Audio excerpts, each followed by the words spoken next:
சில பேர் எப்பவுமே சிரிச்சுட்டே இருப்பாங்க. அவங்க எப்பவுமே சந்தோஷமா இருக்காங்கன்னு நாம் நினைப்போம். அவங்க போடுற போஸ்ட்டை, ஃபோட்டோவை பார்த்து, அவங்க ஸ்டேட்டஸையும் பார்த்து அவங்க வாழ்க்கை ரொம்ப நல்லா போயிட்டு இருக்குன்னு முடிவு பண்ணிடுவோம். ஆனால் உண்மை என்னன்னா, நாம் பார்க்கறது அவங்களோட சிரிப்பை மட்டும்தான்.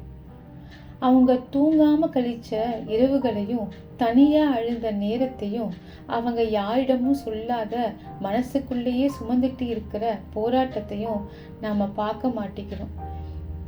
இந்த நாகரீக உலகத்தில் வெளித்தோட்டத்தை வச்சு தான் எல்லாரையுமே ஜட்ஜும் பண்ணுறோம்.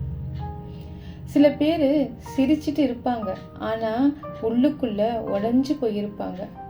எல்லாம் நல்லா இருக்குன்னு சொல்லுவாங்க, ஆனால் அவங்க வாழ்க்கையில் என்ன நடக்குதுன்னு அவங்களுக்கு மட்டும்தான் தெரியும். இந்த உலகத்தில் எல்லாரும் ஒவ்வொரு விதமான போராட்டத்தை சந்திச்சுட்டு தான் இருக்காங்க. நமக்கு அது தெரியாது.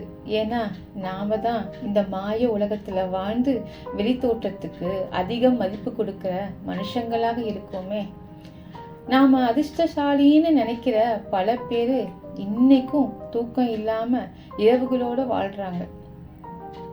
நாம் சந்தோஷமாக இருக்காங்கன்னு நினைக்கிறவங்க கூட யாரிடமும் சொல்ல முடியாத வழியை சுமந்துட்டு தான் இருக்காங்க. அதனால தான் ஒருத்தரோட வாழ்க்கையை வெளியிலேருந்து பார்த்து முடிவு பண்ணக்கூடாது. அதனால் இந்த உலகத்தில் வெளியில் தெரிகிற முகத்தை வச்சு யாரோட வாழ்க்கையும் எடை போட முடியாது. ஏன்னா ஒவ்வொருத்தருக்கும் ஒவ்வொரு விதமான போராட்டத்தை சுமந்துட்டு தான் வாழ்கிறாங்க. வித்தியாசம் என்னென்னா, சில பேர் அதை வெளிக்காட்டுறாங்க, சில பேர் சிரிப்புக்கு பின்னாடி மறைச்சி வச்சுருக்காங்க. அவ்வளோதான். அவங்க காட்ட நினைக்கிற முகத்தை மட்டும்தான் நம்மளால் பார்க்க முடியும். அவங்களோட வாழ்க்கை எப்படி போகுதுன்னு நமக்கு தெரியாது.